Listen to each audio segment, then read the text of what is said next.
3.0 का नया बजट 2024 का आ चुका है और हमारी वित्त मंत्री निर्मला सीतारमण जी ने इस बजट को पेश कर दिया। वैसे तो बजट पेश करने में बहुत लंबा समय लगा, लेकिन हम आपको आज मुख्य पहलू बताएंगे कि क्या क्या इसमें फ़ायदा हुआ, किसको नुकसान हुआ, क्या महंगा हुआ, क्या सस्ता हुआ, क्या इनकम टैक्स स्लैब में कोई अंतर आया, किसको फ़ायदा हुआ, आम जनता को क्या मिला है। पूरी डिटेल आपको इस वीडियो में बताएंगे।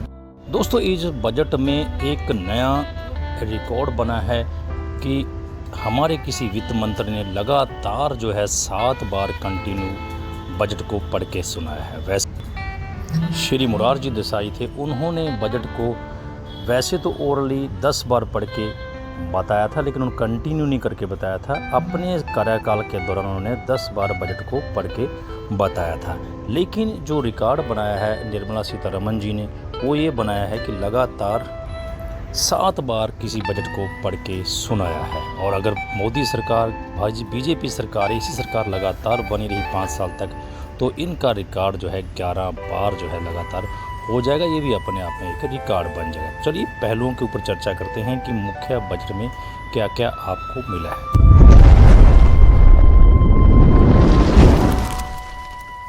दोस्तों, बजट 2024 48 लाख करोड़ रुपए का बजट था और अलग अलग क्षेत्रों में अलग अलग फ़ायदा सबको मिला गया।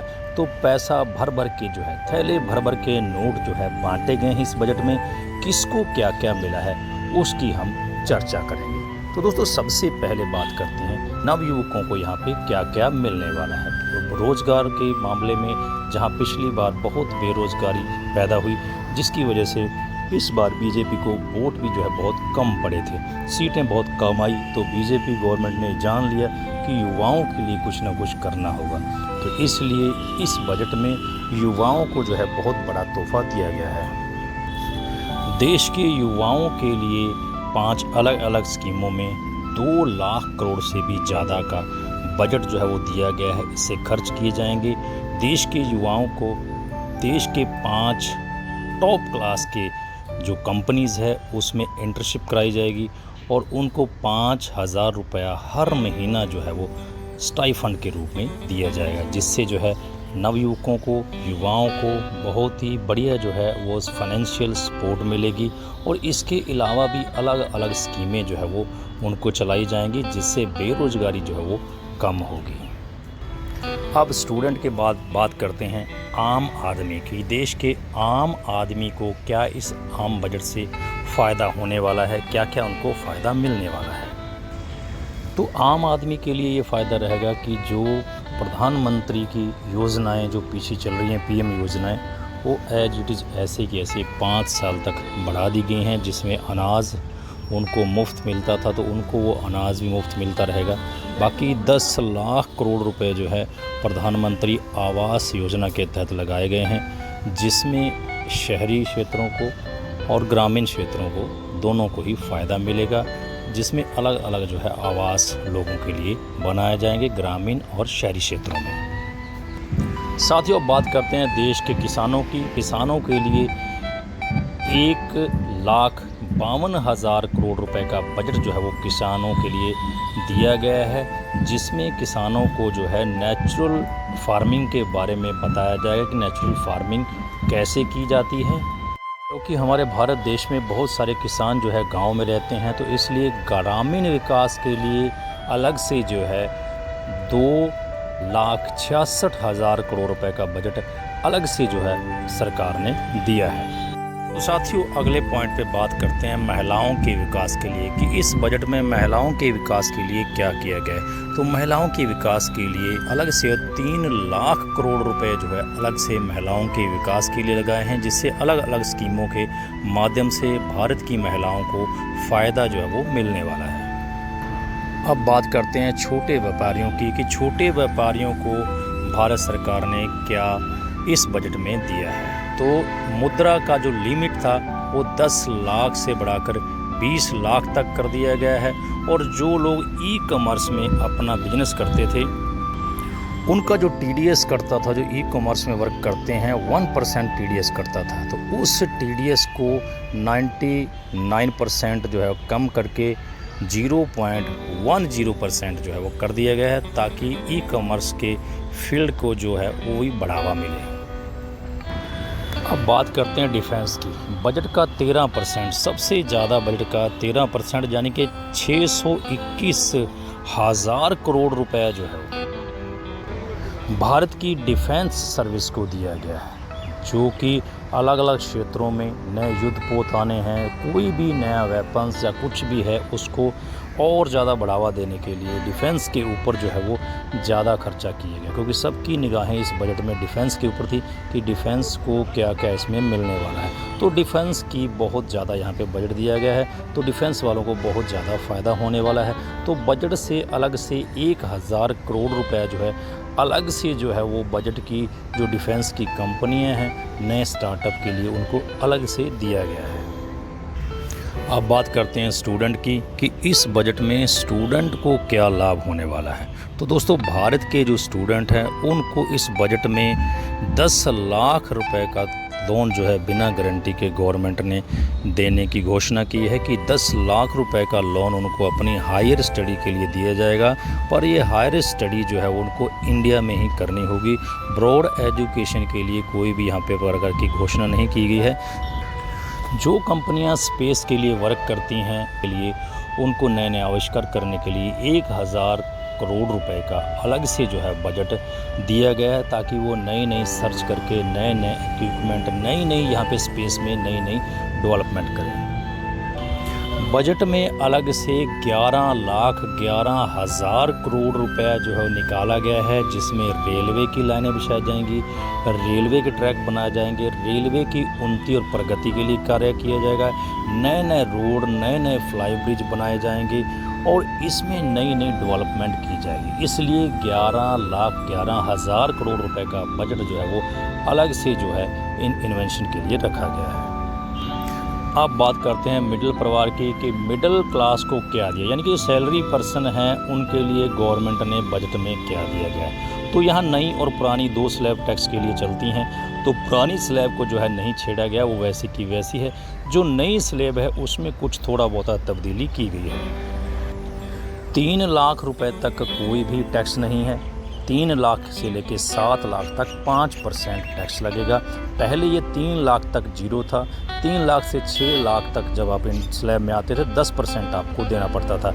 अब 3 लाख से 7 लाख तक 5% है, 7 लाख से 10 लाख तक 10% है, 10 से 12 तक 15% है, 12 से लेकर 15 तक आपको 20% तक है, और 15 लाख से जो ऊपर के हैं तो उनसे 30% टैक्स जो है वो गवर्नमेंट को देना पड़ेगा, गवर्नमेंट उनसे वसूलेगी। तो इस प्रकार से इनकम टैक्स में बहुत बड़ी रियायत जो है दी गई है, रिलीफ दी गई है। तो कर्मचारियों को बहुत बड़ा इसमें फ़ायदा होने वाला है कि इनकम टैक्स का स्लेब जो है वो बदला गया है। इससे उनको बहुत बड़ी राहत जो है, बहुत बड़ी सेविंग जो है उनको हर साल जो है वो मिलने वाली है।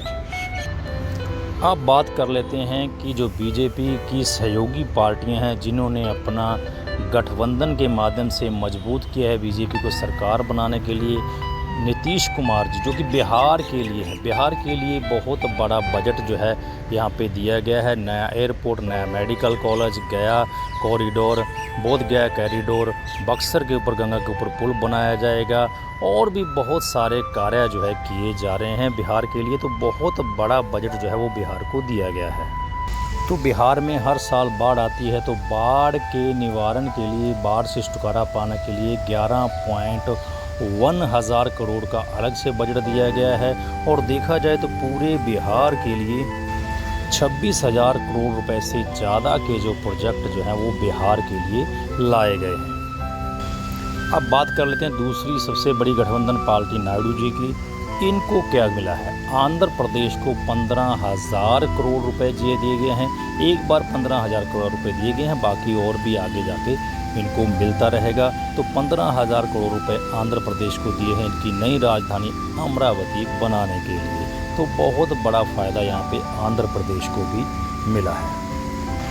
अब बात कर लेते हैं कि बजट में इतना सारा तो हुआ, लेकिन बजट में महंगा क्या हुआ, सस्ता क्या हुआ, वो आपको बता देते हैं। तो लेदर का जितना भी सामान है वो सस्ता होगा, क्योंकि यहाँ पे ड्यूटी जो है वो कम कर दी गई है। ड्यूटी कम होगी तो लेदर का जो भी सामान है वो आपको यहाँ पे सस्ते रेटों पे मिलेगा। मोबाइल है, जितने भी उसके स्पेयर पार्ट हैं, चार्जर है और भी जो स्पेयर पार्ट लगते हैं उस पे भी कस्टम ड्यूटी जो है कम कर दिया गया है। तो इससे आपके मोबाइल और उनके पार्ट्स जो है वो भी सस्ते मिलेंगे, वो भी सस्ते हो जाएंगे।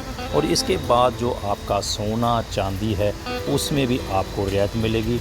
पहले जो ड्यूटी थी गोल्ड के ऊपर वो 15% थी, इसको कम करके जो है 6% कर दिया गया है। और प्लेटिनम के ऊपर जो ड्यूटी यहाँ पे 15.4% लगती थी उसको कम करके यहाँ पे 6% कर दिया गया है। तो इससे जो है गवर्नमेंट ने ये सोचा है कि ख़रीदारी लोग ज़्यादा करेंगे तो गवर्नमेंट को ज़्यादा फ़ायदा होगा। पहले कस्टम ड्यूटी ज़्यादा थी, कैंसर का ट्रीटमेंट सस्ता होगा क्योंकि कैंसर में जो 3 ड्रग्स थी उनके ऊपर टैक्स देना पड़ता था, लेकिन अभी इस ड्रग्स के ऊपर गवर्नमेंट ने टैक्स को जो है बिल्कुल माफ़ कर दिया गया है, ज़ीरो कर दिया गया है। इसलिए कैंसर का जो ट्रीटमेंट है वो भी अब सस्ता हो गया है, उसमें बहुत ज़्यादा रियायत मिलेगी। अब बात करते हैं कि क्या क्या महंगा हुआ है। तो जो अमोनिया है, अमोनियम नाइट्रेट, वो महंगा हो गया है।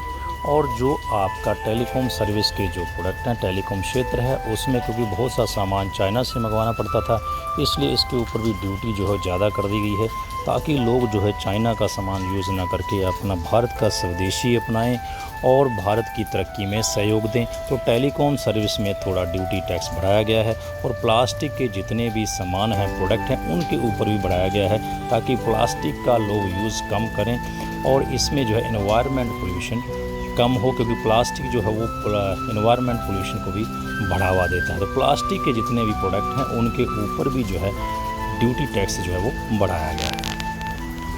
अब यहाँ हर क्षेत्र को बोरे भर भर के नोट बांटे गए हैं, हर क्षेत्र को फ़ायदा हुआ है तो किसी को नुकसान भी हुआ है।